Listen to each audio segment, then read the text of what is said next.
Hey guys, tonight we begin with a subject that once decided who lived, who died, and who got dramatically drowned in the village pond: witchcraft.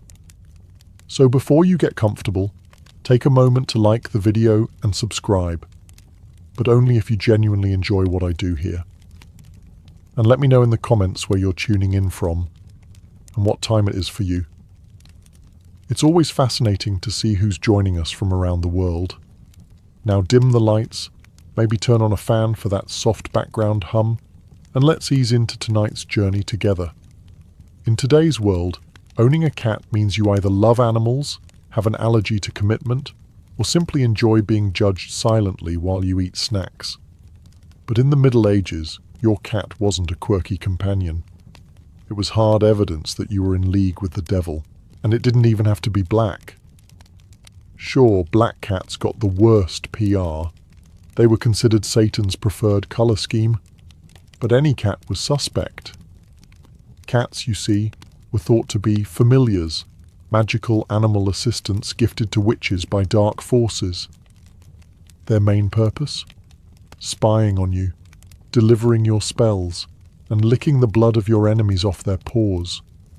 Which, in fairness, sounds like a typical Tuesday for some cats. If you were seen feeding a cat, people might think you were sustaining your demon servant. If you let it curl up in your lap, clearly you were holding a private strategy meeting with your infernal advisor. And if you spoke to your cat, which of course everyone does, your neighbors might not hear, "Who's my little fluffy baby?" but "Go forth, destroy the barley crop, and make Agnes trip over her spinning wheel." The church wasn't much help in clearing the feline's name. In 1233, Pope Gregory IX issued a decree linking cats to devil worship. This sparked waves of cat killings in some towns, an act of religious zealotry that, in one of history's greatest ironies, may have made the Black Death worse. Fewer cats meant more rats meant more fleas meant more plague. And naturally, when the plague hit, guess who got blamed? That's right, witches. It was a self-sustaining paranoia loop. Even if you didn't own a cat, just having one hang around your house could raise eyebrows. Stray cats were basically furry accusations with tails. And if your cat scratched someone, leaving them bleeding, that was seen as a demonic attack. The only defense was convincing people that Mittens wasn't possessed. He was just a jerk, which, to be fair, is hard to argue. In the Middle Ages, knowing your way around a spice rack was fine, as long as your knowledge stopped at "salt makes things salty." Anything more advanced, and you were basically on a first-name basis with Lucifer. Herbs, especially medicinal ones, were deeply suspicious. If you could brew a tea that soothed a cough, you might have studied under a healer. But if it actually worked, you had clearly made a pact with the devil. See, medieval medicine relied on two things: prayer and bloodletting. And if your method didn't involve draining half the patient's fluids while muttering Latin, people assumed you had gotten your knowledge from a less heavenly source.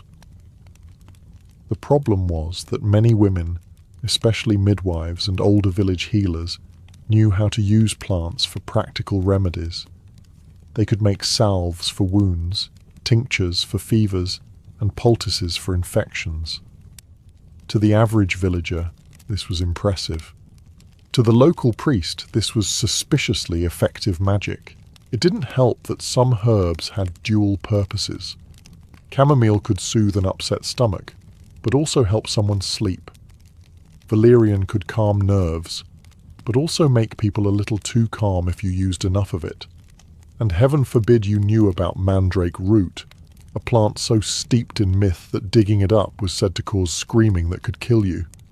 Just owning some meant you probably used it to hex people in your spare time. Accusations often started small. You'd give a man a peppermint infusion for his indigestion. Later, he'd be seen feeling better, and instead of thanking you, someone would whisper, "That's not medicine. She's bewitched his insides." Next thing you know, you're on trial for sorcery, your entire garden being presented as Exhibit A. In fact, one of the more damning pieces of evidence in witch trials was the possession of an herb book, even if it was just a badly illustrated guide to which plants weren't edible. To the court, this wasn't education, it was a spell book in disguise. In the modern world, being left-handed just means you have a slightly harder time using scissors and will always smudge your handwriting. In the Middle Ages, it meant you were probably on Satan's payroll. The very word for left in Latin, sinister, eventually gave us the English word for evil. That's how deep the bias ran. Right-handedness was associated with order, goodness, and divine favor. Left-handedness? That was chaos, deception, and black magic. Basically, if God was right-handed, the devil was a southpaw. If you wrote with your left hand, you were writing backward. A suspicious skill that looked unnatural to medieval eyes. And let's be honest, medieval handwriting already looked like a series of arcane runes, so doing it left-handed probably looked like you were channeling dark forces. It didn't help that being left-handed made you stand out. People didn't like different in the Middle Ages. They liked exactly the same as the rest of us, so we can all sleep at night knowing nobody is secretly summoning storms. If you picked up a tool, a cup or a weapon with your left hand, you might hear someone mutter, "Mark my words, that one's trouble." Church art didn't do you any favours either. In religious paintings, Christ was often shown blessing with his right hand, while devils, sinners, and the damned were depicted using their left. So if you so much as stirred a pot counterclockwise with your left hand, someone in the village might start pre-writing your confession. Even combat wasn't safe territory. If you fought with your left hand, people didn't think, "Oh, they're a skilled and unpredictable warrior." They thought, only a witch would switch the sword to their bad hand and still win. Which is flattering, but also life-threatening. Parents sometimes tried to fix left-handed children by tying their left hand behind their back until they learned to use the good one. And if that didn't work, well, there was always the whispering and side-eye at church.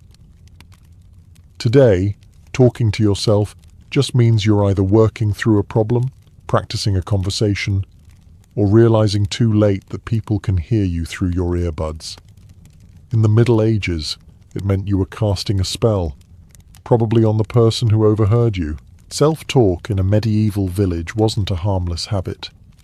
If you muttered while walking, people assumed you were whispering incantations to unseen spirits. If you did it near someone's house, well, congratulations. You just cursed their entire family and their goats.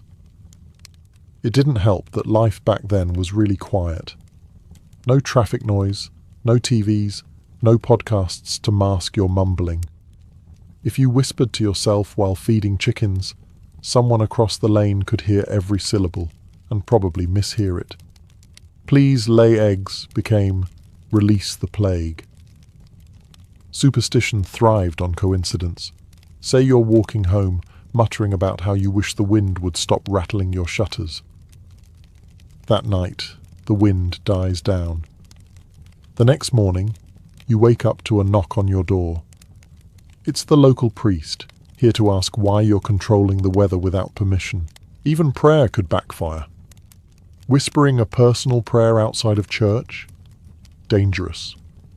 Unless it was supervised Latin in front of a priest, your words were assumed to be suspicious. Private devotion looked a lot like private spell work. Talking to animals was even worse.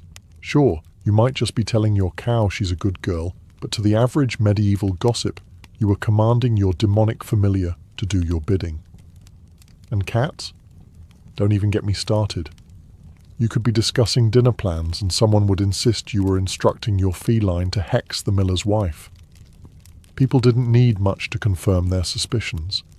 If they already thought you were odd, your habit of muttering while sewing, gardening, or brewing ale was all the evidence they required. In some trials, witnesses even testified to hearing strange words, which could have been anything from a made-up tune to your grocery list.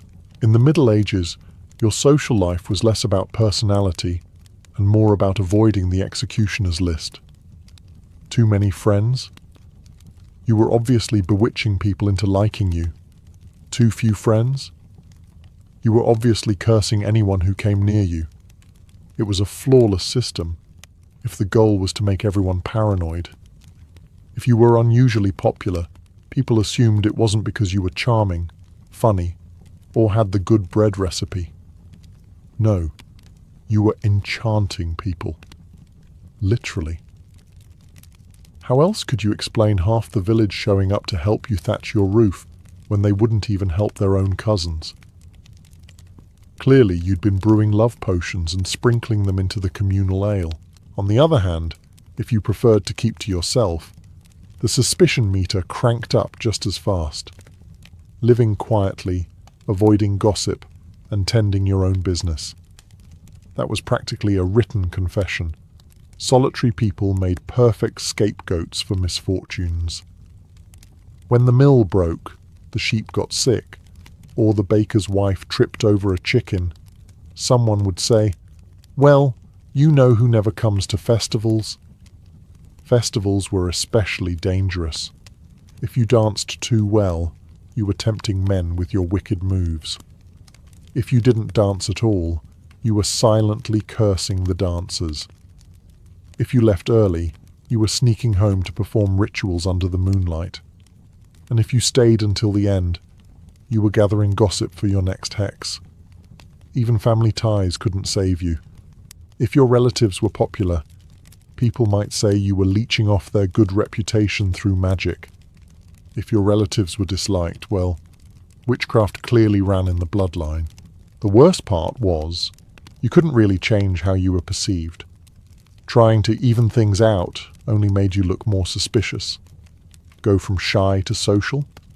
You'd been converted by dark forces. Go from social to quiet? You'd made a new pact and were plotting something big. In the Middle Ages, midwifery was one of the few respected roles a woman could have. Respected, that is, right up until something went wrong. Then it instantly became witchcraft in disguise.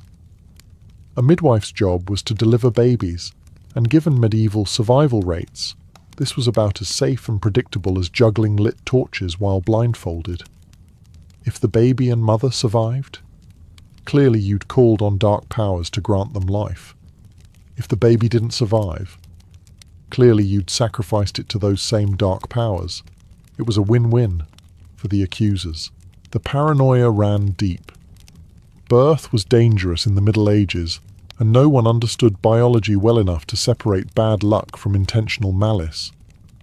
Complications like breech births, infections, or postpartum bleeding were common, and since someone had to be blamed, the midwife was the easiest target.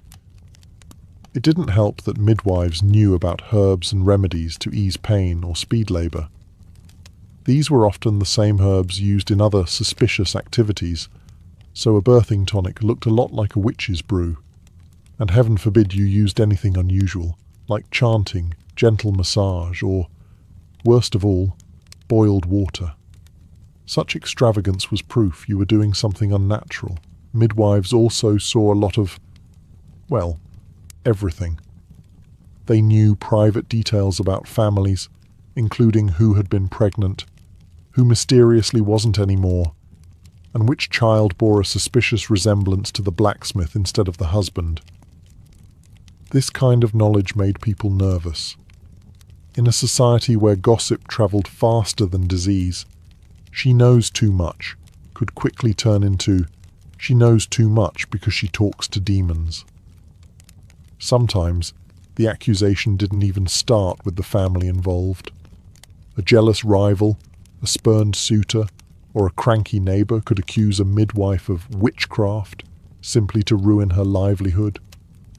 All it took was one bad outcome, or one healthy baby whose parents didn't like you, and the whispers began. In the Middle Ages, meteorology wasn't a science, it was a blame game. And if a storm, frost, drought, or oddly shaped cloud happened near your home, the explanation was simple. You did it. It didn't matter that weather patterns were beyond anyone's control. If hail flattened the barley crop, someone had to be responsible. And you, with your slightly odd habits and unfortunate location, fit the bill perfectly. A lightning strike in your yard? Proof that you were summoning fire from the heavens? A late frost just before planting season? Clearly you'd whispered to the moon to ruin the harvest. Rain was particularly suspicious. Too much of it and you'd summoned floods. Too little and you'd bound the clouds. The fact that you benefited just as little from bad weather as everyone else didn't matter. Logic was optional. Some accusations were hilariously specific. In parts of Europe, it was believed witches could milk storm clouds the way farmers milked cows. If a sudden downpour hit after you'd been seen in the fields, people assumed you'd been squeezing rain out of the sky for personal gain. And by personal gain, they meant evil purposes nobody could quite define. Travelers could make things worse. If they passed through and claimed, "The weather was fine until I reached this village. Congratulations, you were now the village's climate control suspect." No one questioned the traveler's honesty, because why would a stranger ever lie? Church sermons also fanned the flames. Priests sometimes preached that witches could steer storms to punish sinners or protect their own crops. So if your garden looked better than your neighbour's after a season of bad weather, you might as well start packing for your trial. Your only real defence was luck, and not living near any major weather events. But in a time before accurate forecasting, that was like trying to avoid puddles while walking blindfolded through a rainstorm. Eventually, nature would turn against you, and the villagers would follow. In the Middle Ages, your skin wasn't just skin. It was evidence. A mole, a freckle, a birthmark, or any odd bump could be interpreted as a witch's mark, proof that you'd signed a contract with the devil. Forget written agreements. Medieval demons apparently preferred to initial their deals directly on your body. These so-called witches' marks were thought to be where a witch's familiar, their animal-shaped demon sidekick, would suckle. Yes, really.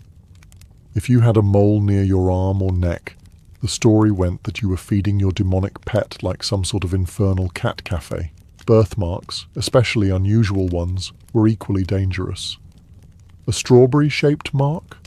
That was the devil's brand. A dark freckle? A secret portal for evil spirits? An oddly shaped scar? Clearly the result of a midnight ritual gone wrong. And heaven help you if the mark vaguely resembled a symbol. The moment someone said, "It looks like a crescent moon," you might as well start practicing your innocent yet doomed expression. Witch hunters even had a professional method for finding these marks. During interrogations, they'd strip the accused and poke at anything suspicious with a needle. If the spot didn't bleed or hurt, that was proof it was unnatural. Of course, nerves vary on the skin, so sometimes you just didn't feel the poke, and congratulations, you were now guilty. It wasn't just about where the mark was. It was about whether you could explain it. If you said you'd been born with it, people assumed you were born a witch. If you claimed it appeared later in life, clearly it had shown up after your pact with dark forces. Either way, your argument didn't stand much of a chance against mob logic. Some unlucky souls were even accused because of perfectly normal beauty marks. What might get you a modelling contract today would have gotten you a front row seat at your own execution back then. The irony? Those same marks were sometimes considered lucky in other cultures, but medieval Europe wasn't exactly known for embracing alternative viewpoints. In the Middle Ages, medicine was basically a coin toss, except the coin was weighted heavily toward death. Recovery was slow, painful, and often more dangerous than the original illness. So if you healed someone quickly, You clearly weren't following the approved medieval medical procedure. Bleed them, pray over them, and hope they didn't die of an infection from the leeches. The logic went like this. Illness came from God, either as a test or a punishment. Therefore, curing someone too swiftly was interfering with divine will. If you managed to fix a fever overnight, that wasn't a blessing. It was sorcery. This put healers in a bind. If they worked slowly and patients suffered, they were just doing their job. But if they worked too efficiently, they were meddling in unnatural ways. It was the medieval version of no good deed goes unpunished. Herbalists were especially at risk. A tea made from willow bark could bring down a fever in hours. And since no one understood it contained a natural painkiller, basically medieval aspirin, people assumed the only explanation was magic. And not the fun, sparkly kind, the kind that came with pitchforks and torches. Even pure coincidence could doom you. Let's say the baker's wife has been bedridden for a week, and you bring her some soup. She drinks it, feels better, and gets up the next morning. Instead of thanking you, she and half the village are now debating whether you used a resurrection spell. Congratulations, your chicken broth is now legally a curse, and heaven forbid you healed someone the local priest didn't like. If the patient was unpopular, their recovery might be seen as proof you were helping the wrong sort of people. Suddenly, you weren't just a witch. You were in league with the village troublemakers too. To make matters worse, some healers did keep their recipes secret, not because they were magical, but because they didn't want others stealing their trade. Unfortunately, secrecy was all the proof anyone needed to accuse you of occult knowledge. In the Middle Ages, life expectancy wasn't exactly generous, but that didn't mean you could get away with your husband dying too soon. If you found yourself widowed at a young age, the villagers weren't going to say, "What a tragedy." They were going to say, convenient. Marriage back then was a practical arrangement. A husband's death often meant property changing hands, debts vanishing, and, most suspicious of all, a woman suddenly having more independence than was considered safe. In a society terrified of women making their own decisions, being a young widow was practically an engraved invitation for witchcraft accusations. If your husband had been ill for months, it was suspicious. You'd let the sickness linger so you could inherit his land. If he died suddenly, that was even worse. Clearly you'd poisoned his ale or whispered him into the grave with some bedtime hex. And of course, the condition of your late husband's soul was also up for debate. If he died peacefully, you'd lulled him into the afterlife with your dark charms. If he died screaming, well, you were obviously dragging him to hell personally. No matter the details, you were at fault. Even your behavior after the funeral could make things worse. If you grieved too little, you were cold-hearted and probably thrilled to be rid of him. If you grieved too much, you were overcompensating to hide your guilt. If you moved on quickly, you'd clearly planned the whole thing. And if you didn't remarry, you were probably living off the devil's pension. Some widows were accused simply because they had the audacity to survive their husbands. In an age when men were seen as protectors, a woman doing just fine on her own meant she must have unnatural help. Spoiler: unnatural help was code for witchcraft.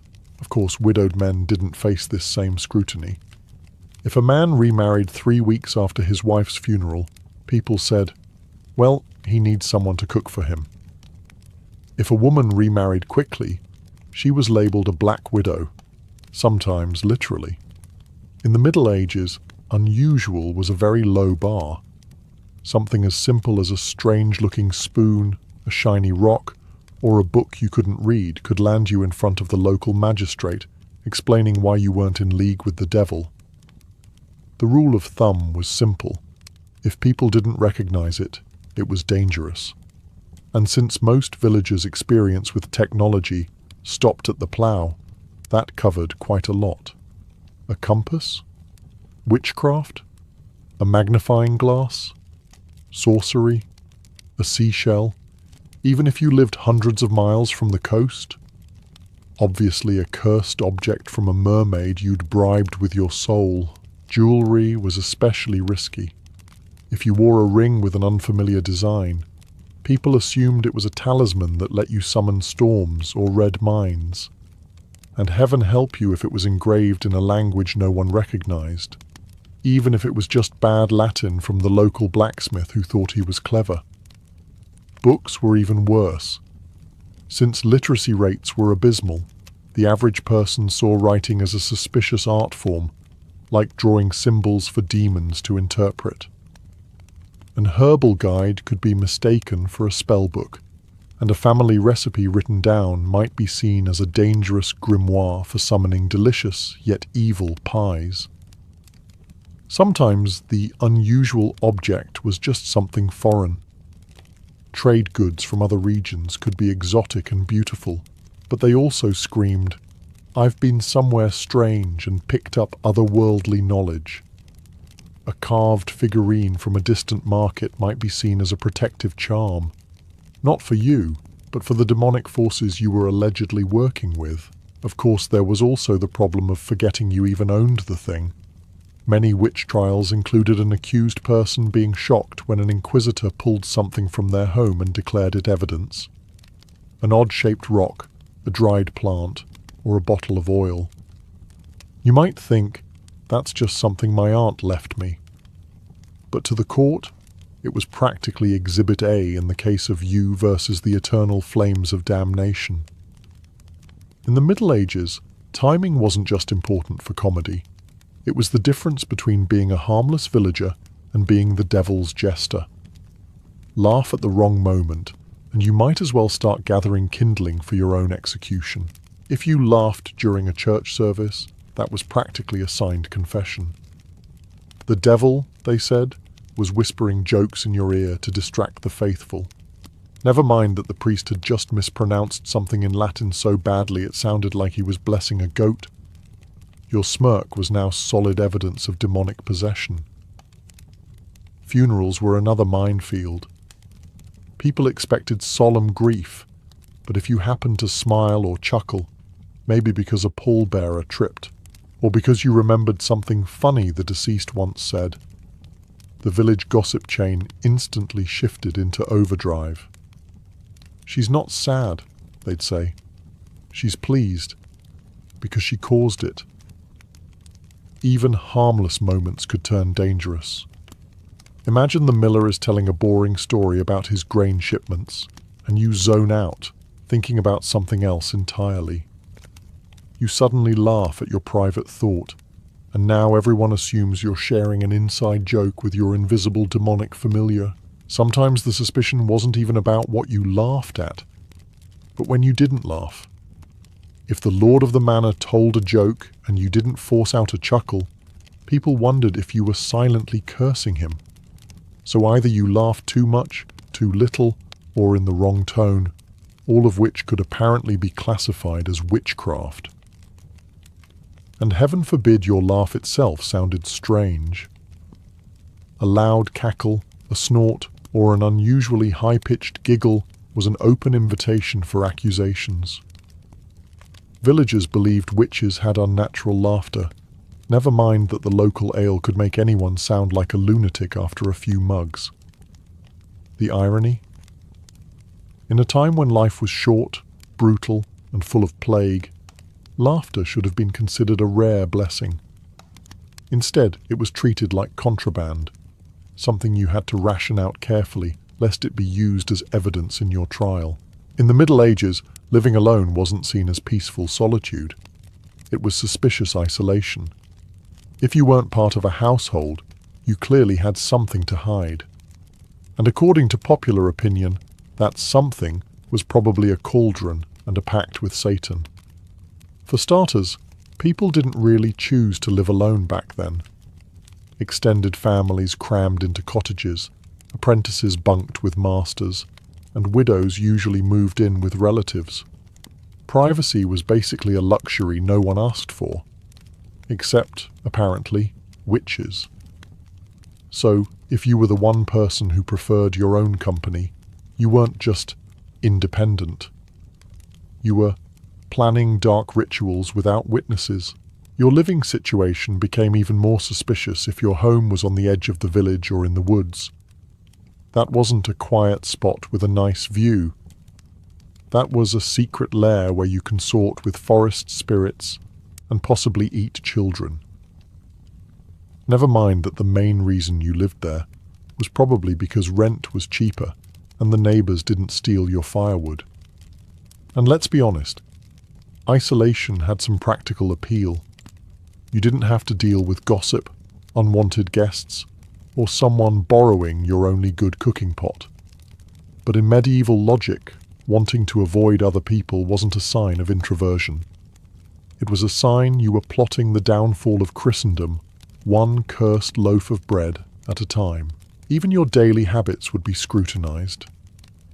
Did smoke rise from your chimney at odd hours? Brewing potions? Did you keep your windows shuttered? Hiding demonic rites? Did you light a candle late at night? Communicating with spirits? Because no one in the Middle Ages ever needed light for something mundane like mending socks. It didn't help that most people associated hermits with strange religious zealots or mysterious healers, both groups hovering in that grey area between holy and heresy. So living alone placed you dangerously close to both categories, and one angry neighbour could push you straight into burnable offence territory. In the Middle Ages, making a prediction, any prediction, was like walking into a tavern, announcing you had plague, and expecting people to buy you a drink. It just wasn't going to end well. You didn't have to predict something dramatic like the king's assassination, or the end of the world. No, the bar was much lower. Guess that it might rain tomorrow? Witch. Say you think the harvest will be bad this year? Witch. Casually mention that old Thomas should probably fix his roof before winter. Congratulations, you just hexed his house. The problem was that people remembered when you were right, but conveniently forgot the dozen times you were wrong. If you said there'd be a storm and a week later lightning hit the church steeple, it didn't matter that you were just commenting on the weird clouds. Clearly, you had bent the weather to your will. Even completely obvious predictions could get you in trouble. Anyone with eyes could see the sky darkening and smell rain on the wind, but if you mentioned it aloud before it started, you'd be accused of summoning it. And if you happened to be carrying anything remotely suspicious at the time, say a walking stick or a basket of herbs, you might as well skip to the trial phase. Some predictions weren't even about the weather. If you guessed someone's cow might be pregnant, you were reading the signs, which was just medieval speak for consulting unholy forces.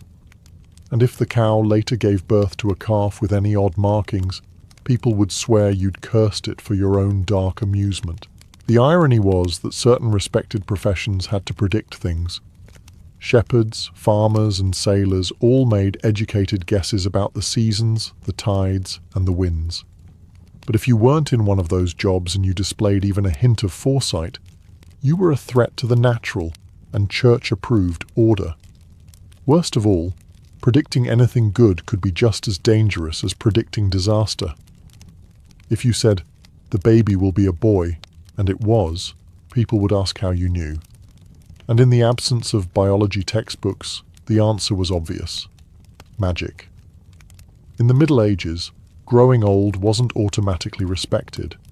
It was tolerated at best, suspicious at worst. And if you lived past the age when you could work the fields, bear children, or stir a pot without spilling half of it, you were in dangerous territory. Because in a world where survival was tough, people liked tidy explanations for unusual things, and living too long practically screamed sorcery. You see, most people didn't make it past 40. If you were still shuffling around at 70, the question wasn't, "What's your secret?" It was, "Whose soul did you steal to get here?" Longevity was viewed less as the result of good genetics and more as the byproduct of dark pacts, especially if you looked spry enough to carry your own firewood. The risk only grew if you outlived most of your peers. With fewer people around to remember your youth, you could be cast as anything in the village's collective memory. The mysterious midwife, the bitter neighbour, the woman who once muttered something about rain in 1346 and was eerily correct. By the time you hit your 80s, you weren't a person anymore. You were a walking, talking repository of suspicious stories. Even the normal signs of aging worked against you. Wrinkled skin, proof the devil had marked you. Failing eyesight, obviously the result of too many late-night rituals by candlelight. A hunched back. That's what happens when you've carried a cauldron around for decades. And let's not forget the medieval obsession with witches' teeth. If you were missing a few, people might assume you'd used them in potions. And heaven help you if you were still mentally sharp. In a society where most people couldn't read, knowing things, especially at your age, could only mean one thing. You were hoarding forbidden knowledge. You weren't wise. You were dangerous. To make matters worse, older women were particularly vulnerable. Without a husband to protect them, they were seen as socially adrift, and therefore more likely to be spending time with less reputable company, like spirits or demons. The year was 1119, and the Holy Land stood at a fragile crossroads. The First Crusade had ended 2 decades earlier, leaving a scattering of Christian-held territories in a region still brimming with hostility. The streets of Jerusalem might have felt safe within the city walls, but beyond them, the roads leading to sacred sites were perilous. Pilgrims, poor farmers, noble ladies, even repentant knights, were being ambushed by bandits, enslaved by raiders, or simply killed for their meagre possessions. Every journey to the Holy Sepulchre risked becoming a one-way trip. Into this dangerous world stepped a French knight named Hugues de Payan. A man of deep piety but also clear-eyed practicality, Hugues saw that swords could serve Christ as well as prayers. With 8 fellow knights, he swore a solemn oath in the presence of the Patriarch of Jerusalem, to live as monks, to fight as soldiers, and above all, to protect pilgrims making their way to holy places. This was no small commitment. The men renounced personal wealth, took vows of poverty, chastity, and obedience, and pledged their lives to a cause that could end at any roadside ambush. Their headquarters was no ordinary lodging. King Baldwin II granted them quarters on the Temple Mount, in a wing of the former Al-Aqsa Mosque, believed by Crusaders to stand on the site of King Solomon's temple. From this sacred location, the knights took their name, the poor fellow soldiers of Christ and of the Temple of Solomon, or simply the Knights Templar. Their appearance was stark and symbolic, a plain white mantle for purity, marked with a bold red cross for martyrdom. They were not wandering mercenaries. They were an armed brotherhood, accountable only to the Pope himself. This made them immune from local political squabbles, a fact that would both empower them and, in time, make them dangerous to their enemies.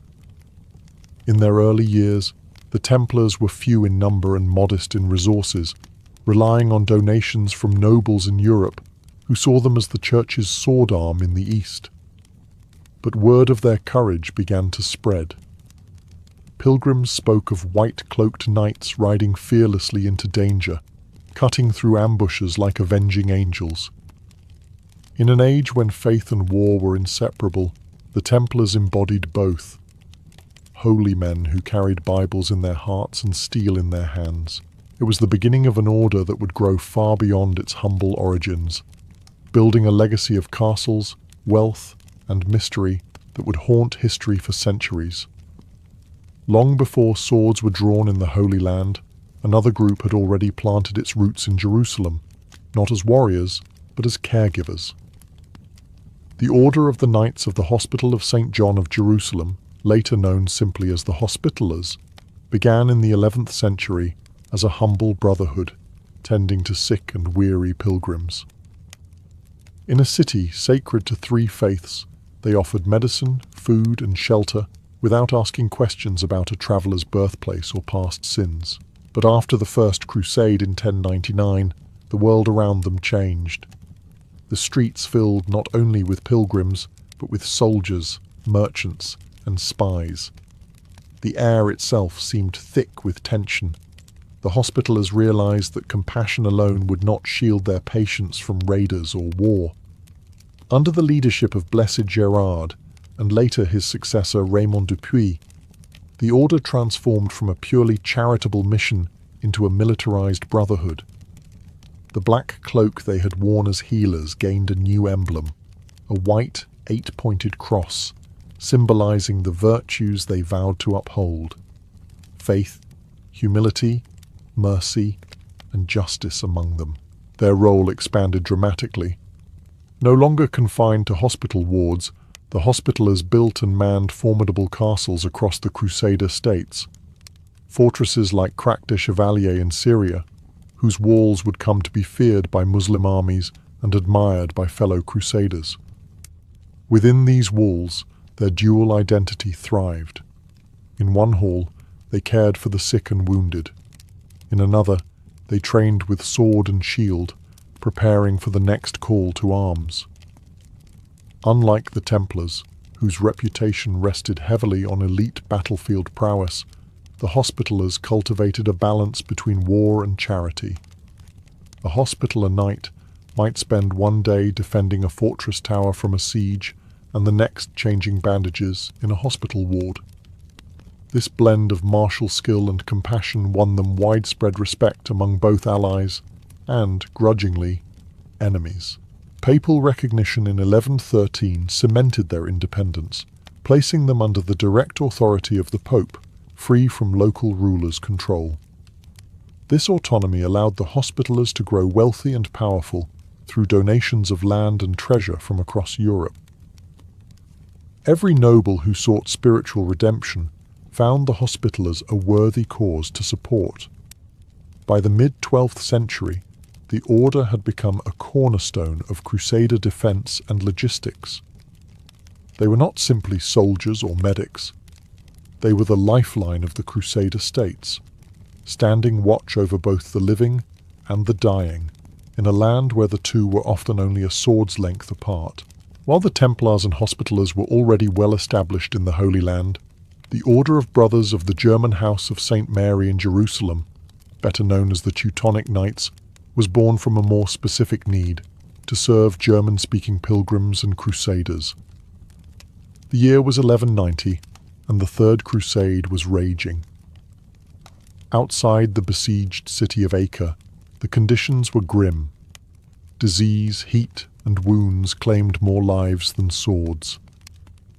Among the chaos, a group of merchants from Lübeck and Bremen erected a field hospital under a simple tent of ship sails. Its mission was humble but vital: to care for their countrymen in a foreign land where language barriers could mean the difference between life and death. What began as a makeshift infirmary soon grew into a recognized order. In 1198, under the blessing of Pope Innocent III, the Teutonic Knights were formally established as a military monastic order, blending the Hospitallers' healing mission with the Templars' martial discipline. Their habit was striking: a white mantle bearing a bold black cross, a stark contrast to the sunburnt sands of the Levant. Initially, their numbers were small, and their influence limited compared to the older orders. But they had one advantage: strong ties to the Holy Roman Empire. Many of their recruits were seasoned German knights, loyal to their homeland's rulers and eager to carry imperial prestige into the Crusader states. They built hospitals, fortified outposts, and joined major campaigns. often fighting alongside their Templar and Hospitaller counterparts. Yet the Holy Land would not be their final stage. The Teutonic Knights soon turned their gaze north and east, where pagan tribes still resisted Christianization. In the early 13th century, they embarked on the Baltic Crusades, carving out a crusader state along the shores of the Baltic Sea. There, they built towering castles of stone, imposed Christian rule, and engaged in decades of brutal warfare against the Prussians, Lithuanians, and Samogitians. In both the Holy Land and Europe, the Teutonic Knights combined fierce military campaigns with an organized, almost bureaucratic approach to governance.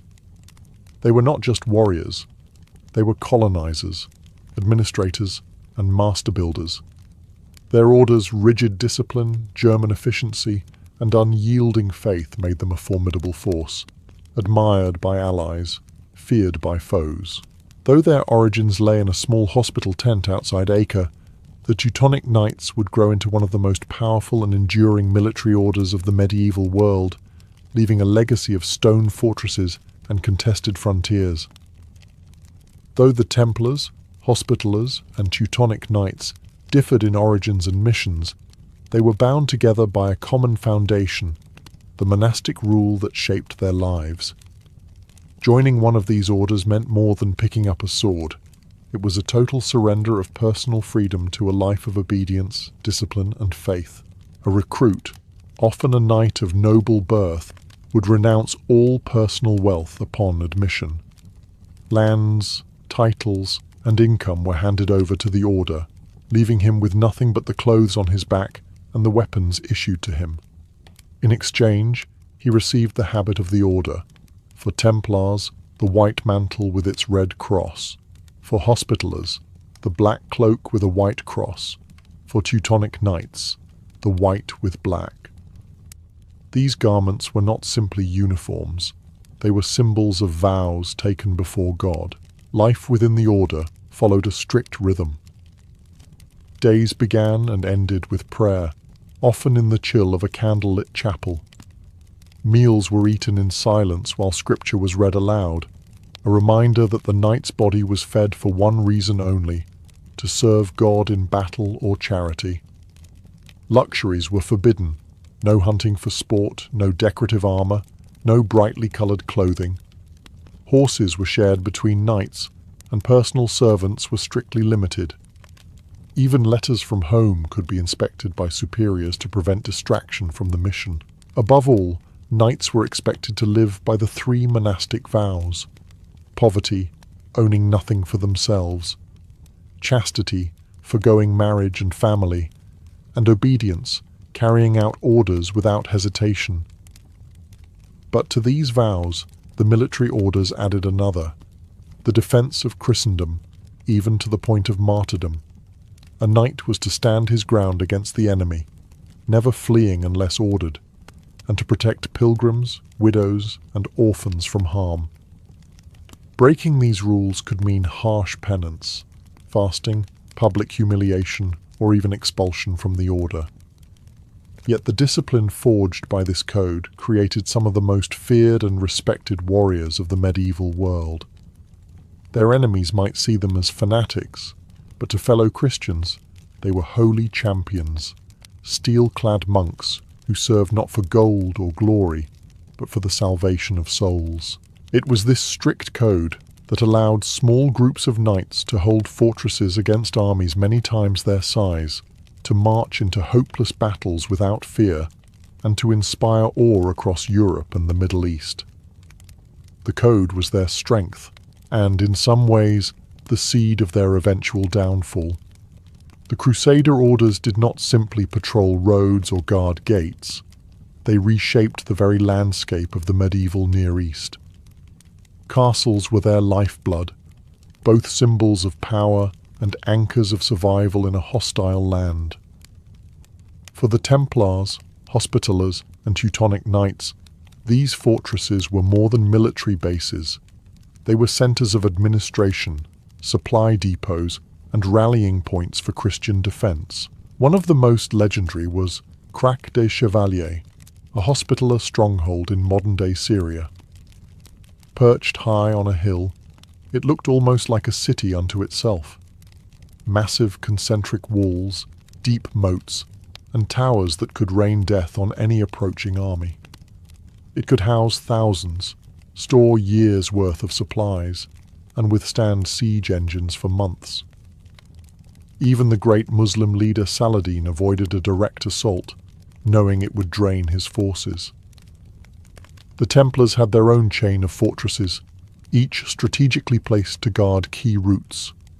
Safed, Tortosa, and the coastal stronghold of Chateau Pèlerin bristled with high walls and angular defences designed to deflect stones and arrows. Inside, they contained chapels, barracks, storerooms, and cisterns to collect rainwater. Every inch planned for the long grind of siege warfare. The Teutonic Knights, though less prominent in the Levant, would make their architectural mark in the Baltic.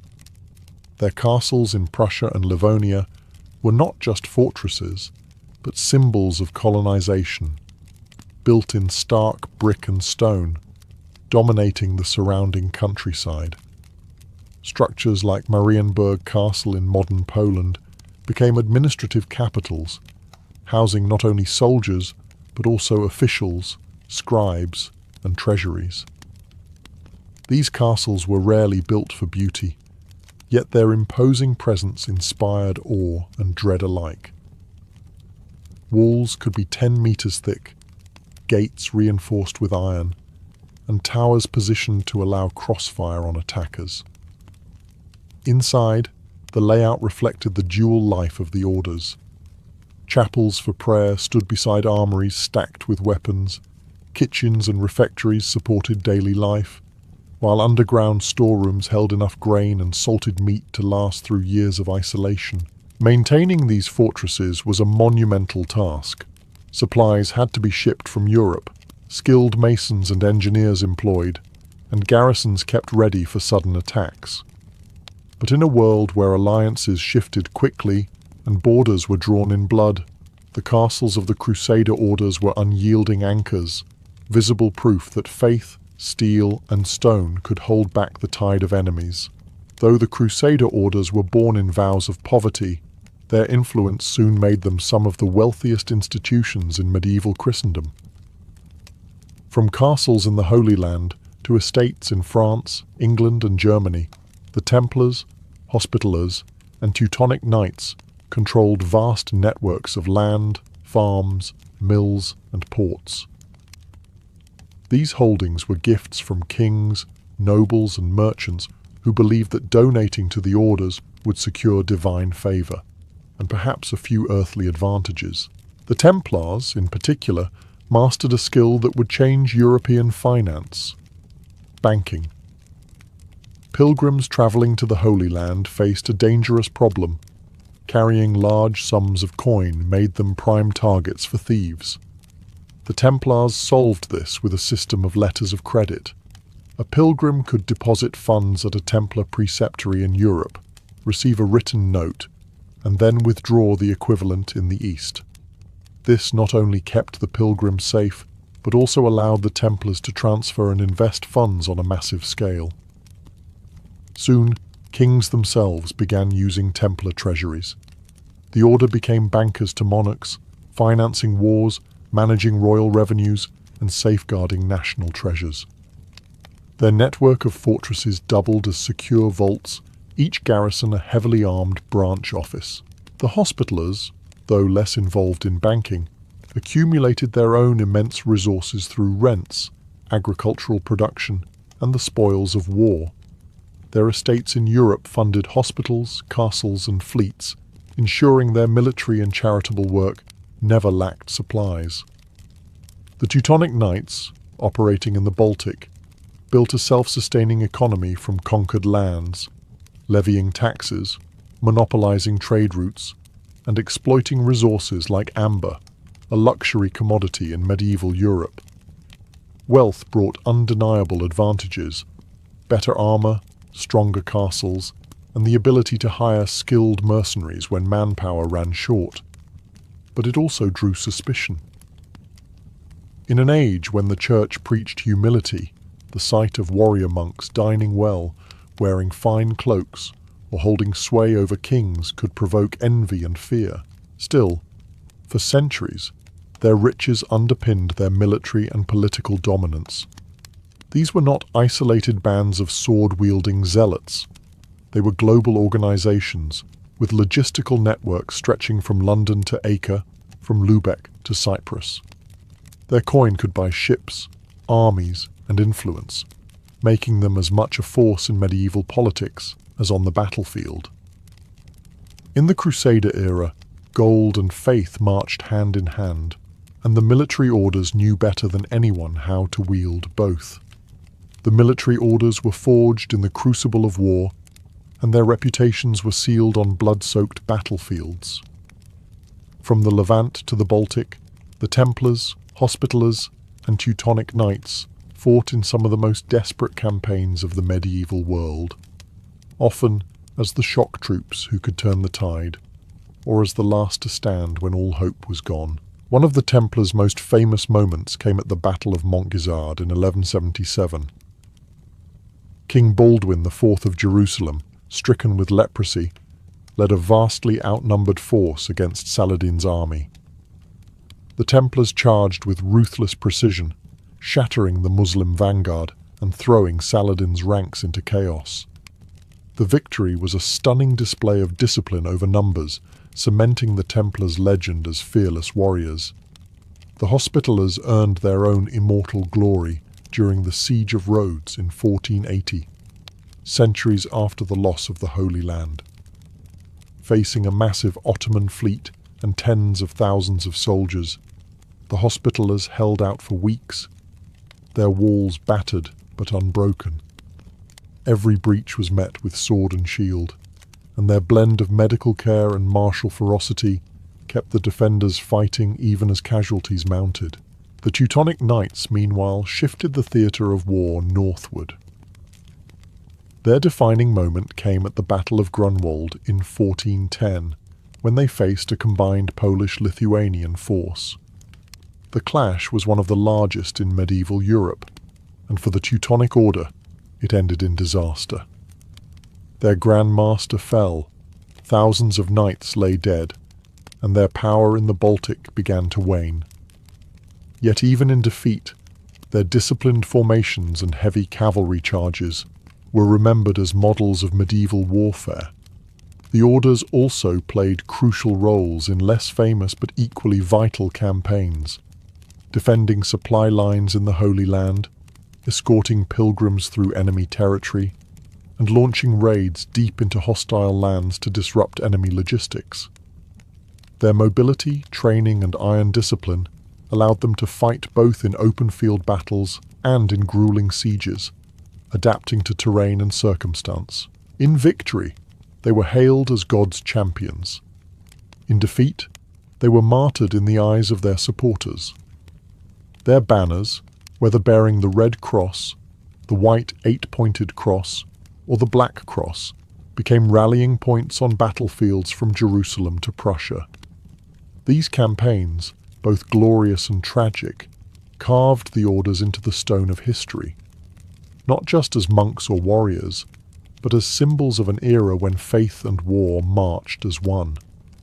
The Crusader orders had been born in the age of the Great Crusades, but as the centuries passed, the world that had created them began to change. By the late 13th century, the Christian strongholds in the Holy Land were falling one by one. The Templars fought fiercely at Acre in 1291, but when the city fell, the last major Crusader outpost in the east was gone. The orders retreated to Cyprus, Rhodes, and eventually Malta. But the dream of a Christian kingdom of Jerusalem was over. Without their original mission, the orders faced an identity crisis.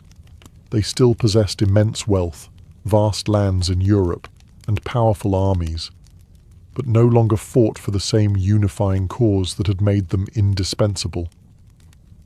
And in an age when kings grew wary of rivals, that made them dangerous. The Templars faced the harshest fate.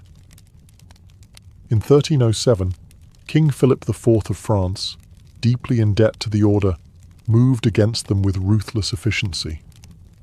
On a single day, Templars across France were arrested, accused of heresy, blasphemy, and secret rites. Under torture, many confessed to impossible crimes. Pope Clement V, under Philip's pressure, dissolved the order in 1312. Its lands were seized, its leaders burned at the stake, and the once proud Red Cross vanished from the battlefields of Europe. The Hospitallers and Teutonic Knights survived longer, but not without decline. The Hospitallers relocated to Rhodes, becoming a naval power against the Ottomans, yet they never regained the scale of influence they once held. The Teutonic Knights suffered a crushing blow at Grunwald in 1410, and their Baltic Empire slowly crumbled under the pressure of rising nation-states and the Protestant Reformation. By the 16th century, the great age of the crusading orders was over. Gunpowder had transformed warfare, making the towering stone castles that once symbolized their dominance increasingly obsolete. Monarchs now commanded standing armies, reducing the need for independent knightly orders. Yet their decline was not merely military, it was political. In an era when centralized power was everything, independent institutions with their own armies, fortresses, and treasuries could not survive without the favor of kings. For some, like the Templars, that favor vanished overnight. For others, it faded slowly, replaced by suspicion, envy, and the shifting priorities of a Europe entering the Renaissance. The legacy of the orders would live on, but their golden age, when a knight could be both monk and warrior, banker and builder, was gone forever. The fall of the great Crusader orders did not end their story. It transformed it. Stripped of their political power and military might, they entered a new battlefield. Memory, myth, and legend. Over the centuries, the names of the Templars, Hospitallers, and Teutonic Knights would echo not just in history books, but in whispered rumors, romantic tales, and conspiracy theories. The Templars became the most enduring in popular imagination.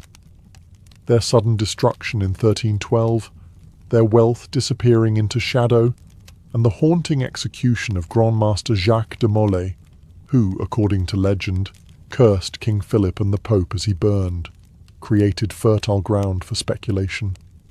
Stories emerged of hidden treasure, secret knowledge, and ties to the Holy Grail. From medieval romances to modern novels, the Templars have been recast as guardians of sacred relics, keepers of forbidden truths, or victims of a colossal injustice. The Hospitallers took a different path. Though they no longer ruled vast Crusader states, they endured by adapting. As the sovereign military order of Malta, they continued their tradition of charity and medical care, their eight-pointed cross still recognized around the world. Even stripped of castles and armies, their legacy of service outlasted the empires that once sought their destruction. The Teutonic Knights too persisted.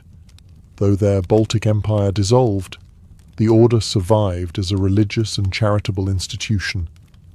In modern times, they shifted from battlefield to philanthropy, their black cross still a reminder of their disciplined, if sometimes brutal, medieval origins. Legends surrounding these orders often blur the line between fact and fiction.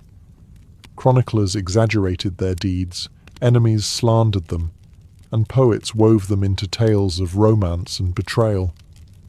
The Templars' alleged connections to Freemasonry, the Hospitallers' secret diplomatic missions, and the Teutonic Knights' supposed lost relics all fed a centuries-long fascination. Their architectural legacy remains visible in stone fortresses scattered across Europe and the Middle East, Crac de Chevalier, Marienburg, and Château Pellerin, standing as monuments to a time when faith was defended with steel. Today, the crusading orders occupy a unique place in cultural memory.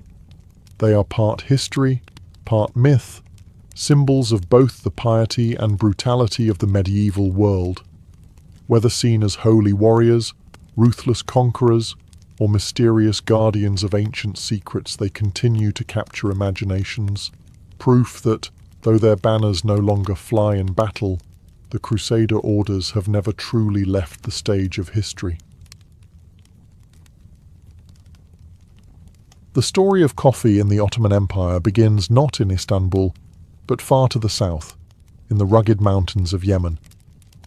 By the early 16th century, Yemeni Sufi mystics had already been brewing the roasted beans as a way to stay awake during long nights of prayer. From the port of Mocha, this strange, dark drink began its journey northward, carried in the holds of merchant ships along the Red Sea trade routes.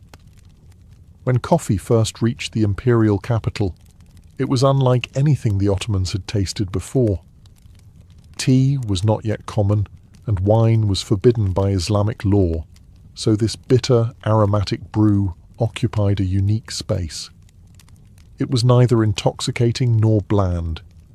It awakened the mind while keeping the body alert, making it a natural companion for conversation, reflection, and work. The earliest cups in Istanbul were served in the private chambers of the elite. Palace kitchens experimented with the drink, perfecting its preparation in small copper pots known as kezve, and serving it in delicate porcelain cups without handles. The Ottomans quickly elevated coffee to an art form. Finely ground beans were simmered slowly over low heat, often sweetened and sometimes spiced with cardamom. The brewing process became almost ceremonial, a performance in miniature.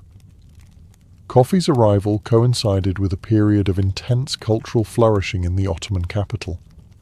Istanbul in the mid-1500s was a melting pot of languages, faiths, and trades, its markets teeming with goods from 3 continents. Coffee fit perfectly into this cosmopolitan atmosphere. Merchants from Syria, Yemen, and Egypt found eager customers among Istanbul's residents, who were always keen to sample the latest luxury from abroad. At first, coffee remained a drink for the wealthy and well-connected. Bags of beans were expensive, and brewing required specialized utensils. But its popularity grew rapidly, and soon the demand outstripped the palace walls. Traders began importing coffee in bulk, and enterprising vendors prepared it for common citizens. What had once been a rare indulgence of the court started appearing in workshops, markets, and street corners. By the time the first public coffee houses opened in Istanbul in the 1550s, the drink had already transformed from an exotic curiosity into a social necessity. In just a few decades, coffee had not only entered Ottoman life, it had begun to reshape it. From humble Yemeni origins, it was on its way to becoming the beating heart of urban culture in one of the world's greatest empires. By the mid-16th century, coffee had spilled beyond the confines of elite households and palace kitchens, and Istanbul was ready for a new kind of social space. The city's bustling streets, lined with spice markets, bathhouses, and mosques, now gained an entirely new fixture: the public coffee house. The earliest recorded establishments appeared around 1554, founded by 2 enterprising men from Aleppo and Damascus. They recognized that coffee was more than a drink. It was a reason for people to gather. In these modest shops, small copper pots simmered over glowing charcoal, filling the air with a rich, earthy aroma. Wooden benches lined the walls, and customers sat shoulder to shoulder, sipping from porcelain cups as they engaged in conversation, watched storytellers, or played backgammon. These coffee houses were revolutionary for Ottoman urban life. Until their arrival, most public gathering spaces were tied to religion, trade, or leisure activities like the bathhouse. The coffee house created a neutral ground, open to merchants, artisans, scholars, soldiers, and travelers alike, where social boundaries could blur. A janissary might find himself sharing a table with a poet, or a merchant might overhear a debate between 2 theologians. The atmosphere was lively, often accompanied by the clack of game pieces, the rhythmic recitation of poetry, or the laughter of friends exchanging gossip. A single cup of coffee might last an hour, giving patrons ample time to talk, listen, and observe. Unlike taverns, which served alcohol, coffee houses encouraged clear-headed discussion, making them safe havens for both spirited debate and quiet reflection. Coffee house owners quickly learned that the environment mattered as much as the drink. Many decorated their spaces with carpets, lamps, and calligraphy. Some hired musicians or storytellers to keep patrons entertained. Others became known for their particular brewing style or for adding unique spices to the coffee. It didn't take long for these establishments to spread across the empire. From the capital to provincial towns, coffee houses became landmarks in the urban landscape. They served as morning meeting spots for tradesmen, afternoon retreats for scholars, and nighttime stages for performers. But their openness also attracted attention from the authorities. Here, conversations could wander from harmless poetry to sharp political critique. Within just a few years of their rise, coffee houses would become both cherished centers of community and suspect arenas in the eyes of the state, a dual reputation that would follow them for centuries. From their earliest days, Ottoman coffee houses became more than places to drink coffee. They were stages for culture. In a city where literacy was prized but not universal, these spaces brought the arts to life through performance. The moment you stepped inside a well-known coffee house in Istanbul's Tahtakale or Üsküdar districts, you might be greeted not by a merchant calling for orders, but by the rhythmic, almost hypnotic voice of a storyteller.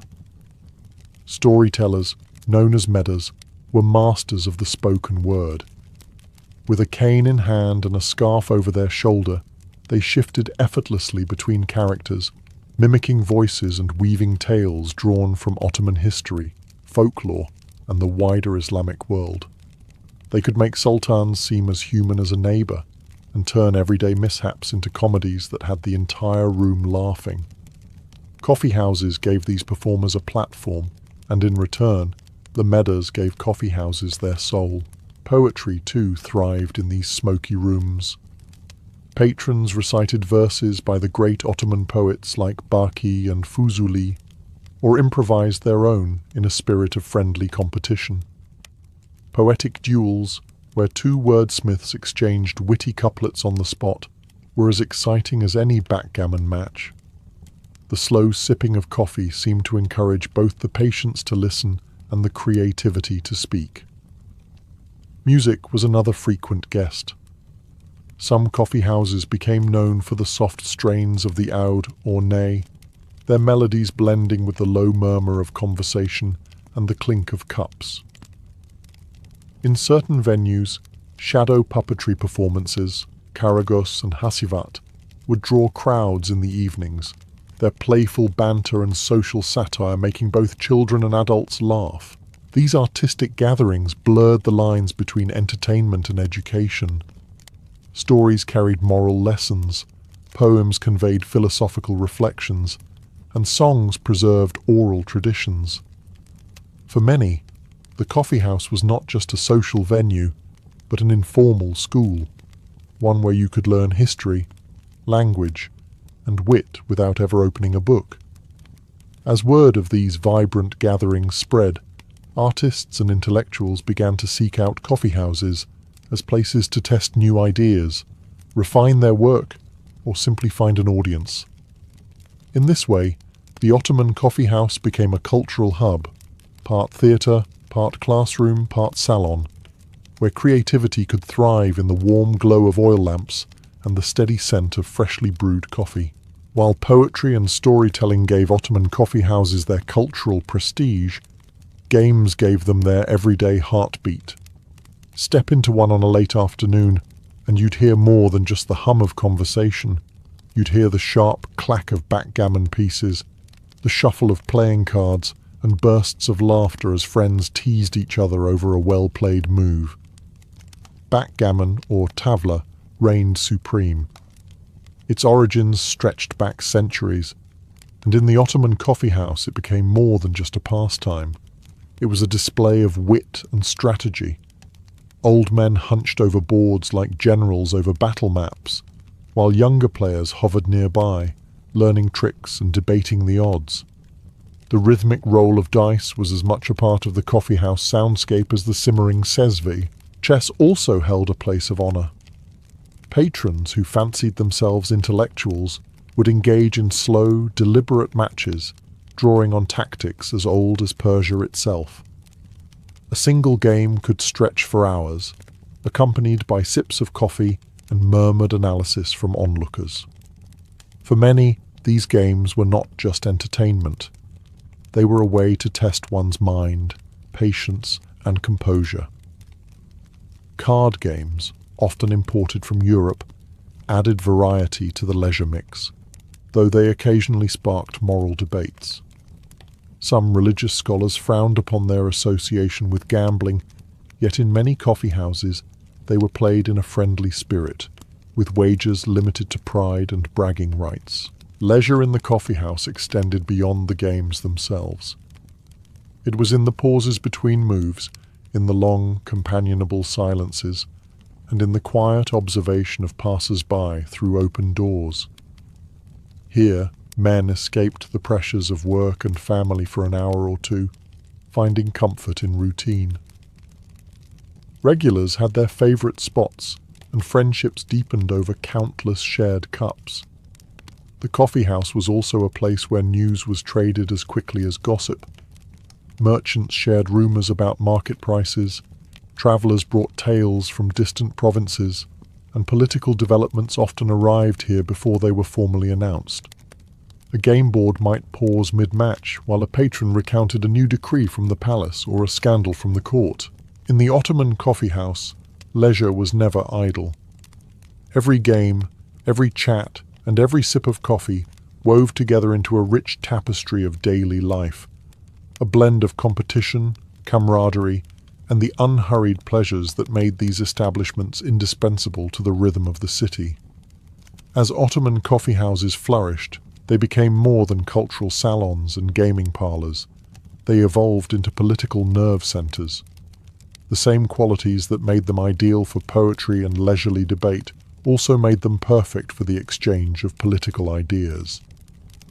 In an empire that stretched across 3 continents, information traveled in fragments, rumors, and whispers, and the coffee house was where those fragments came together. Inside, merchants from the bazaar discussed changes in tax policy. Janissaries shared grievances about their pay, and clerks speculated on shifts in the Sultan's court. A single conversation might jump from the price of grain to the latest military campaign, weaving together local concerns with imperial affairs. The coffee house gave ordinary citizens, who had no place in the halls of power, a forum to voice opinions and measure the mood of the city. This openness, however, did not escape the attention of the authorities. Sultans and their viziers quickly recognized that coffee houses could act as incubators for dissent. Political satire, woven subtly into a storyteller's tale or a shadow puppet play, could carry sharper criticism than any public speech. News, real or exaggerated, spread rapidly from one coffee house to another, often faster than the state could control. Some rulers tried to curb the influence of these establishments. In the 17th century, Sultan Murad IV famously banned coffee entirely, sending soldiers to patrol the streets for violators. The official reasoning was moral. Coffee was accused of fostering idleness and moral decay, but the underlying concern was its role in gathering politically minded crowds. Still, even under such bans, coffee houses often operated in secret, their doors closing quickly at the sight of patrols, the aroma of brewing coffee hidden behind the smell of cooking. Despite intermittent crackdowns, the political life of the coffee house persisted. In many ways, it was the Ottoman equivalent of a public square combined with a newsroom. Ideas could be tested here, grievances aired, and alliances forged over shared cups. By the 18th century, the authorities realized that coffee houses were too deeply ingrained in urban life to eliminate. Instead, some rulers placed informants among the patrons, listening to the flow of conversation and reporting back to the palace. In this way, the coffee house remained both a symbol of free exchange and a reminder that in the Ottoman Empire, even the most casual conversation could carry weight in the corridors of power. One of the most remarkable features of the Ottoman coffee house was its ability to bring together people who, outside its doors, might never share the same space. In a society layered with social, economic, and professional divisions, the coffee house blurred boundaries in ways few other institutions could. A typical Istanbul coffee house in the 17th or 18th century might host an astonishing mix. A bearded imam pausing between lessons at the mosque, a wealthy silk merchant from the bazaar, a weathered sailor fresh from the docks, a janissary in full uniform, and a poet seeking inspiration. Here they sat side by side on wooden benches, sipping from the same kind of cup, listening to the same storyteller, laughing at the same witty remark. This social mixing was partly due to coffee itself. Unlike wine, it carried no religious prohibition, and unlike lavish feasts, it was affordable to most city dwellers. A single serving cost little, making it accessible to apprentices, artisans, and labourers. At the same time, the refined preparation and elegant presentation appealed to scholars, officials, and members of the elite. Occupations often shaped coffeehouse clientele. Certain venues became unofficial headquarters for specific trades. Porters gathered in one, scribes in another, sailors in a third. Yet even in these specialized settings, visitors from outside the trade were welcome, drawn in by the warmth of the stove in winter or the cool shade in summer. Religious and ethnic diversity also played a role. In cosmopolitan cities like Istanbul, Aleppo, and Salonika, Muslims, Christians, and Jews sometimes shared the same coffee house, especially in neighborhoods where trade and travel brought communities into close contact. Though tensions could flare, the shared rituals of ordering, serving, and drinking coffee often smoothed over differences, at least for the length of a cup. This mingling of classes and communities was both the charm and the danger of the coffee house. For ordinary people, it offered a rare chance to hear perspectives far beyond their own circle. News from distant provinces, gossip from the palace, or philosophical musings from a learned stranger. For the authorities, however, the idea of janissaries chatting freely with merchants or artisans debating with scholars hinted at a dangerous leveling of social hierarchies. Still, it was precisely this blend of voices that gave the Ottoman coffee house its unique energy. Within its walls, status mattered less than wit, eloquence, and the ability to hold your own in conversation. A small but significant taste of equality in a hierarchical world. In the Ottoman Empire, the coffee house was a male-dominated space, a public stage where politics, games, and debates unfolded among men of all ranks. Women, by custom and social expectation, did not frequent these establishments. This absence has often led to the impression that coffee culture was an exclusively male domain, but the reality was more complex. Women were deeply involved in the culture of coffee, just in different settings. In the private sphere of the home, coffee played a central role in hospitality, courtship, and social visits. A young woman's skill at brewing coffee could even influence marriage prospects, and elaborate serving sets became prized possessions in a dowry. Female guests were served coffee in gilded cups, often alongside sweetmeats, and these intimate gatherings mirrored the conversational and leisurely spirit of the public coffee house, just without the public exposure.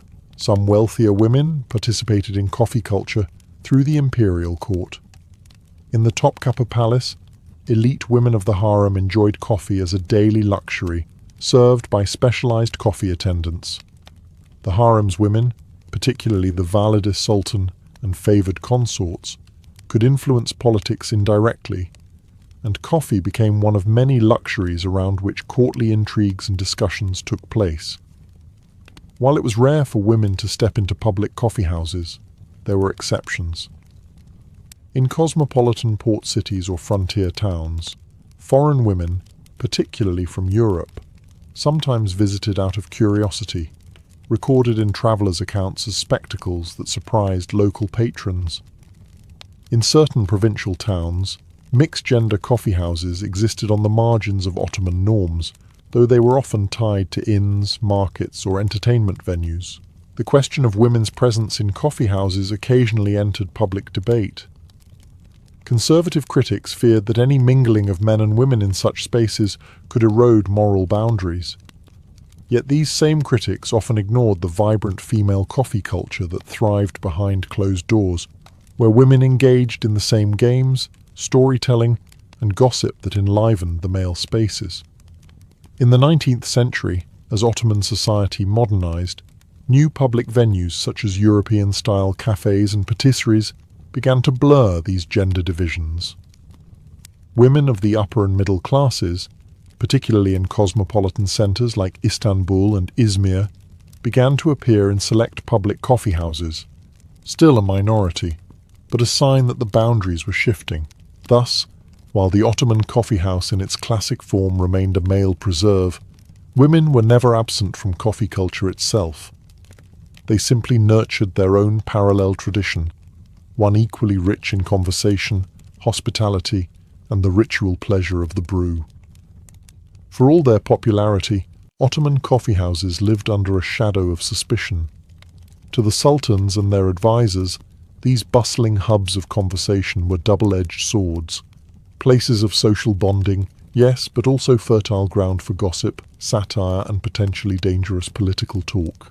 The first major crackdown came in the early 17th century under Sultan Murad IV, a ruler famed for his strictness and his personal austerity. Murad believed coffee houses encouraged idleness, undermined public morals, and, most dangerously, served as meeting grounds for dissenters. In 1633, after a devastating fire in Istanbul, blamed, perhaps unfairly, on careless coffeehouse patrons, Murad ordered the closure of all such establishments. Coffee itself was banned, and violators faced harsh punishments, sometimes even execution. Yet the closures never truly killed coffeehouse culture. Many establishments went underground, operating discreetly behind shuttered doors or disguised as private homes. Patrons learned to hide their cups and sezves at the first sign of patrols. The bans became a cat-and-mouse game between authorities and citizens, with enforcement varying depending on the ruler's temperament. Later sultans, while less severe than Murad, still treated coffee houses warily. The concern was not just moral decay, but political risk. The Janissary Corps, whose loyalty was vital but unpredictable, often gathered in coffee houses. These meetings could be harmless camaraderie, or the seedbed for mutinies. In times of unrest, shutting down coffee houses became an easy way for the government to disrupt potential conspiracies. Even in peaceful times, coffee houses drew suspicion because they were hard to control. Unlike the mosque, they were not under direct religious supervision. Unlike the marketplace, they were not tied to official trade guilds.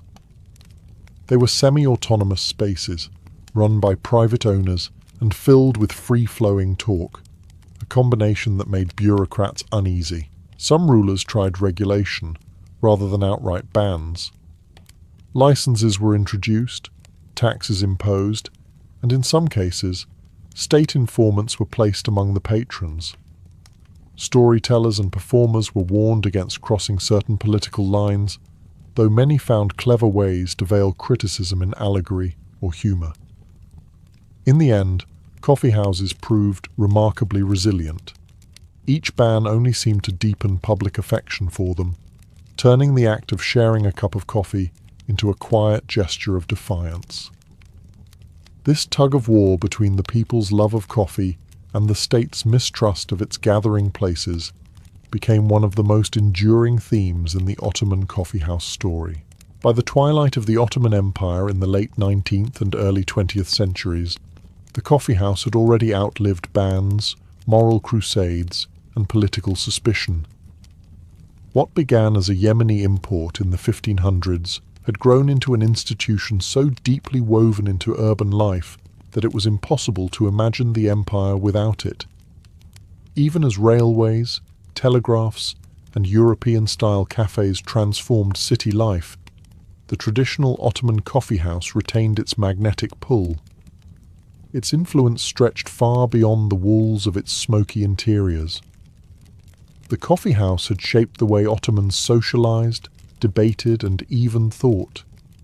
It had nurtured storytellers, poets, musicians, and amateur philosophers. It had been both a cradle of high art and a stage for everyday humor, where a porter's sharp joke could earn as much applause as a scholar's polished verse. It was a school for listening as much as speaking, a place where news was sifted, opinions tested, and worldviews expanded. The political dimension never disappeared. Even in the empire's final decades, coffee houses served as unofficial newsrooms, where discussions about constitutional reform, modernization, and the empire's place in a rapidly changing world could flow more freely than in official venues.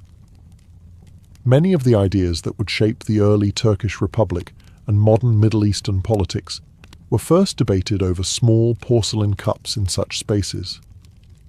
Culturally, the Ottoman coffee house left an enduring mark on architecture, literature, and daily ritual.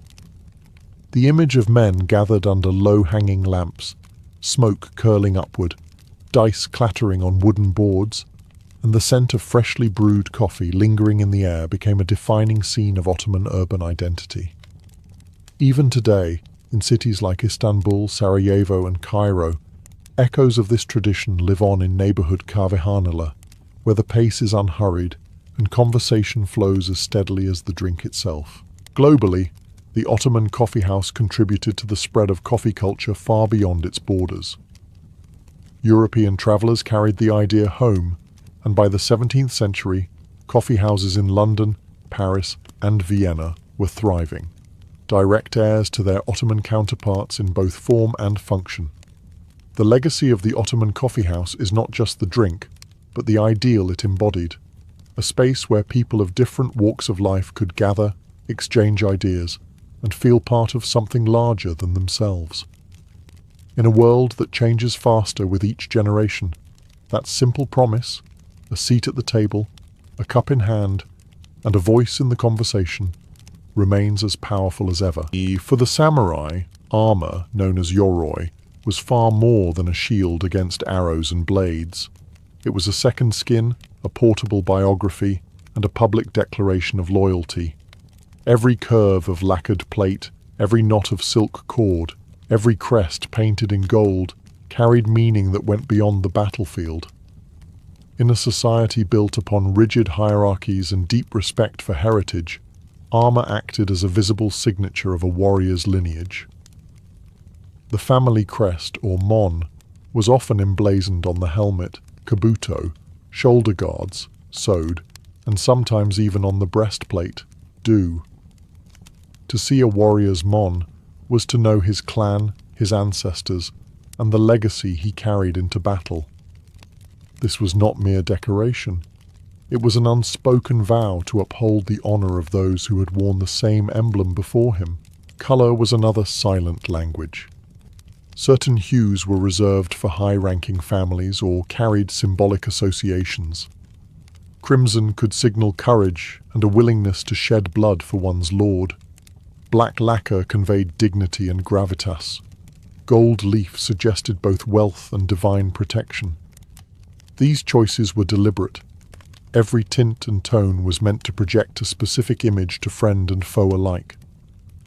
Patterns and ornamentation often drew on spiritual symbolism.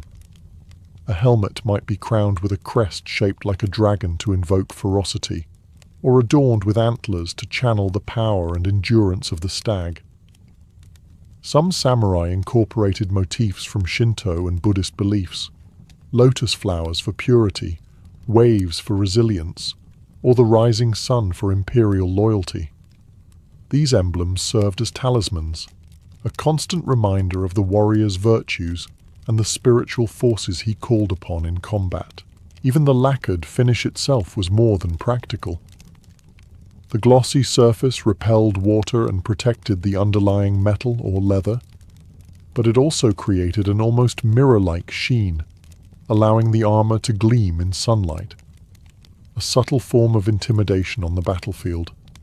When an enemy faced a line of samurai, each gleaming suit was a declaration: we are ready, we are united, and we carry the weight of history on our shoulders.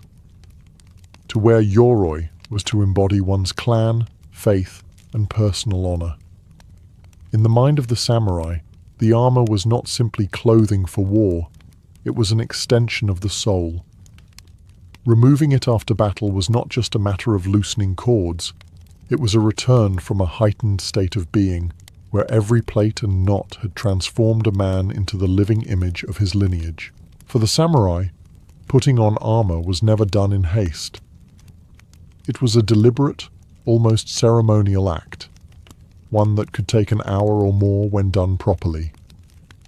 This was not merely about strapping on protection, it was about mentally and spiritually crossing the threshold from daily life into the disciplined state of readiness for combat.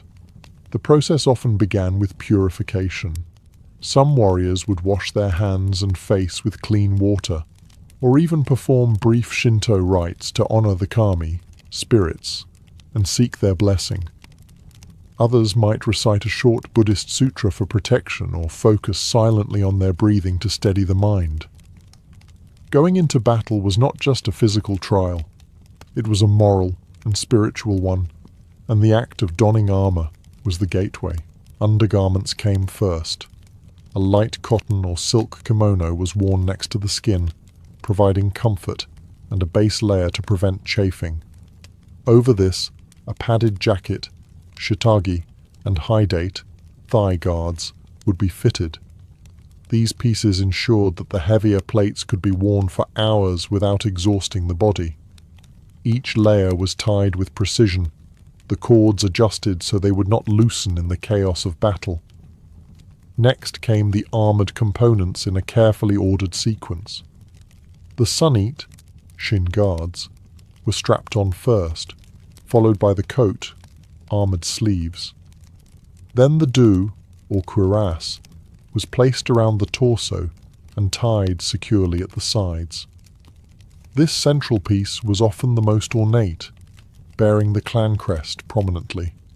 The sword, shoulder guards, followed, wide and flaring to protect against downward strikes. The helmet, kabuto, was often left for last, as it signaled the final moment before readiness. Secured under the chin with a shinobi no-o cord, the kabuto's weight and enclosed feeling reminded the warrior that from this point forward, he was no longer an individual. He was a samurai in battle form. Assistants, usually retainers or fellow warriors, often helped in the process. This was not simply for efficiency, but as a mark of trust and solidarity. The act of tying another man's armor was intimate and significant. It meant you were preparing him for life or death struggle. By the time the final knot was tightened and the last plate polished with a sleeve, the samurai was transformed. The ritual of preparation had honed his focus, anchored his resolve, and reminded him that he carried not just his own fate, but the honor of his clan into whatever lay ahead. Among all the pieces of samurai armor, none carried more symbolic and psychological weight than the kabuto, the helmet. It was the final piece placed upon the warrior's head before stepping into battle, and with it came a transformation, not just in appearance, but in spirit. If the yoroi was the body of the samurai's honor, the kabuto was its crown. The design of a kabuto was as much art as it was engineering. Its bowl, or hachi, was often made from dozens of overlapping metal plates riveted together, creating a structure strong enough to deflect arrows and sword strikes. The front featured a visor, mabizashi, sometimes curved outward to shield the eyes and add a fearsome silhouette. At the back, layered neck guards called shikoro fanned out, protecting the nape without restricting movement. But the kabuto's function extended far beyond protection. It was a visual declaration. Many bore elaborate maedate, crest-like ornaments mounted on the front, which could take the form of gilded horns, fearsome demons, dragons, or stylized clan emblems. These designs were not random decoration. They were carefully chosen symbols meant to inspire allies, intimidate enemies, and proclaim the wearer's identity across the battlefield. A warrior advancing under a pair of towering antlers or a golden sunburst was instantly recognizable, even in the chaos of combat. Inside the kabuto, the ukabari, a silk or cotton lining, helped absorb sweat and provided comfort. The helmet was secured by the shinobi no-o, a cord tied firmly beneath the chin. This knot was critical. If too loose, the helmet could slip at a decisive moment, but if too tight, it could choke the wearer during exertion. Adjusting it was a small but deliberate act, signaling that the samurai was now fully enclosed in his warlike form. There was also etiquette in how the kabuto was handled. It was never placed carelessly on the ground or tossed aside. When not worn, it might rest on a lacquered stand, sometimes displayed in a position of honor in the warrior's home. In ceremonies, it was polished until it gleamed, reflecting the care and pride of its owner. The kabuto was more than just a piece of armor. It was a statement of readiness, a banner for the head, and often a family heirloom passed from one generation to the next. When a samurai lowered it onto his head, it was the final step in a transformation from man to warrior, sealing his role as both protector and representative of his clan's honor. If the kabuto was the crown of the samurai, the do, the cuirass, was its beating heart. This central piece protected the torso, the core of the warrior's body, where a single well-placed arrow or sword thrust could end a life. But the do was more than just protection. It was the canvas upon which a samurai displayed his clan identity, personal taste, and even his philosophy of combat. The do evolved over centuries, beginning as heavy iron or leather plates, and gradually transforming into the lacquered, segmented marvels of the Sengoku period.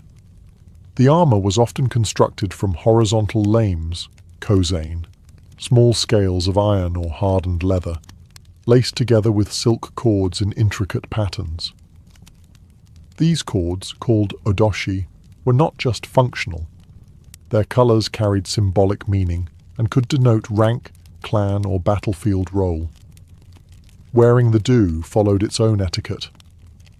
It was fastened around the torso with cords tied in precise knots, ensuring a snug fit without restricting breathing. The front and back panels overlapped to provide extra strength over vital areas. A well-fitted do allowed the samurai to twist, draw his bow, or wield his sword with minimal hindrance, a reminder that mobility was as important as protection. The surface of the do was often a work of art. Some bore the family crest, mon, in gold leaf. Others featured lacquered designs of dragons, waves, or clouds, invoking strength, resilience, and divine favor.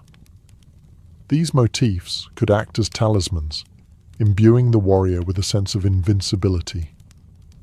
For those of higher rank, the finish was immaculate, the lacquer polished to a deep shine that caught the light on the battlefield, an intimidating sight for any opponent. Donning the do was a moment of transition. Assistants or retainers might hold it in place as the cords were tightened, checking each knot for security. For a samurai, this step was both practical and symbolic. The chest, home to the heart and lungs, was now shielded by the honor of the clan. In some traditions, A warrior might whisper a brief prayer at this stage, acknowledging the vulnerability of his body and placing his fate in the hands of the gods. Once secured, the do gave the samurai the feeling of being encased in resolve. It was the literal and metaphorical core of his armor, a piece that carried his family's history on its surface and guarded his life beneath its plates. While the do protected the core, a samurai could not fight effectively without safeguarding his limbs. The arms and legs were the moving parts of combat, constantly exposed during swordplay, archery, and mounted charges. For this reason, the sword, kote, and sunita were essential, not just for protection but for balance and agility. The sword, or shoulder guards, were large, rectangular plates that hung from the upper arm, shielding the shoulders and part of the upper torso. Constructed from lacquered iron or leather scales laced together, they flared outward to deflect downward strikes from swords or spears. Their movement was carefully calibrated, loose enough to allow the arm to raise a bow or swing a katana, but secure enough to stay in place during rapid maneuvers. Often they bore the family crest, or were color-coordinated with the do, ensuring the entire suit looked unified. The kote protected the arms from wrist to shoulder. These armored sleeves were made from a combination of chainmail, kusari, metal splints, and fabric padding. The outer arm was heavily reinforced, while the inner arm remained more flexible for ease of motion. Kote were tied at several points to keep them snug, preventing loose fabric from catching on a weapon or an opponent's armor. In close combat, kote could mean the difference between a deflected sword cut and a severed arm. The sunite, or shin guards, shielded the lower legs, a part of the body often targeted in foot combat to destabilize an opponent. Made from vertical iron splints sewn onto cloth or leather backing, sunite were secured with straps behind the calf. The design allowed a warrior to kneel, run, or mount a horse without the plates digging into the skin. Their lacquered surfaces resisted mud and rain, vital in the unpredictable conditions of battlefields. Fitting these limb pieces was a methodical process. The sunite went on first, followed by the kote, and finally the sword. Each step checked for comfort and stability. Assistants often adjusted them to ensure no part of the armor shifted in the heat of combat. Beyond function, these components completed the samurai's silhouette. The flaring sword, articulated kote, and sturdy sunite gave the warrior a balanced, imposing form. They were the moving defenses of the armor, enabling offense and defense to work in harmony, proof that samurai armor was as much about precision engineering as it was about ceremony and honor.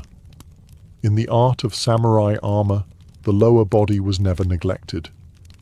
While the upper torso and head drew the most attention, strikes to the thighs, hips, and groin could be just as lethal. The heidate and kusazuri formed the essential defenses for this vulnerable region, allowing the warrior to move freely while shielding him from slashes, arrows, and glancing spear thrusts. The heidate were thigh guards worn beneath the kusazuri, strapped directly over the kimono or padded undergarments. They consisted of small rectangular iron or leather plates sewn onto a fabric panel, which wrapped around the front of the thighs like an apron. The design ensured flexibility. The plates overlapped slightly to provide coverage without locking the legs into rigid positions. When kneeling or riding, the heidate flexed naturally, preserving agility in the heat of battle. Above them hung the kusazuri, skirt-like strips that extended downward from the bottom edge of the do. Usually made in multiple flaring panels, the kusazuri were constructed from rows of lacquered scales laced together, matching the color and style of the cuirass. Their primary role was to protect the hips, pelvis, and upper thighs, areas particularly exposed when the samurai leaned forward in combat or while mounted. The kusazuri also served an aesthetic function, completing the visual unity of the armor. They expanded the silhouette of the samurai making him appear broader and more imposing. The rhythmic sway of the panels as the warrior moved added to his presence, almost like the robes of a ceremonial dancer. Except these panels could deflect a sword blow. Fitting these pieces was part of the armor's careful ritual. The haydate were tied first, snug around the waist and upper legs. Then the kusazuri, already attached to the do, were adjusted to hang evenly. The spacing between the panels was crucial. Too tight, and the panels would hinder leg movement. Too loose, and they might leave dangerous gaps in protection. Symbolically, these lower body defenses represented steadfastness and stability. Just as a building relied on a strong foundation, a samurai relied on his lower body for power in strikes, balance in stances, and endurance in long battles. Protecting it was both a practical necessity and a metaphor for protecting the base of one's strength. Together, the haydate and kusazuri turned vulnerable flesh into a fortified base, enabling the samurai to move with confidence, knowing that every step forward was supported by both engineering and tradition. A samurai's armor might have been built from steel, leather, and lacquer, but it was the cords and belts that held the entire ensemble together. Without them, the suit would be nothing more than a scattered pile of plates. The obi, the broad belt, and the network of himo, armor cords, were the hidden lifelines of yoroi, binding not only its parts but also the warrior's sense of order, discipline, and composure. The obi was the foundation. Worn snugly around the waist, it supported the weight of the swords and sometimes even bore part of the armor's load. Made from thickly woven silk or cotton, the obi was strong, yet flexible, able to be tightened or loosened quickly as needed. When donning armor, it was usually tied first, ensuring a stable base before adding heavier components like the do and kusazuri. The obi also positioned the swords correctly, katana edge up on one side, wakizashi or tanto on the other, so that drawing them was fluid even under the encumbrance of armor. The himo, or armor cords, were more intricate. These silk laces threaded through small holes in the plates, binding components together in a system both functional and decorative. The pattern and color of the lacing could identify a clan or indicate rank, but the practical role was paramount. These cords kept armor sections articulated and secure during combat. Tying them was an art. Assistants often helped weave and knot the cords, ensuring each section sat precisely where it should. A poorly tied knot could mean disaster in battle, a loose sewed flapping at the wrong moment, a shifting do that exposed the ribs. For this reason, tying armor was done with the same seriousness as sharpening a blade. Knots themselves carried etiquette. Certain ties were meant to be easily undone for quick removal after battle, while others were locked tightly for maximum security. Samurai trained to know the difference, both for their own armor and when assisting comrades. Symbolically, these bindings represented unity between armor pieces, between warrior and clan, and between the physical and spiritual preparation for battle.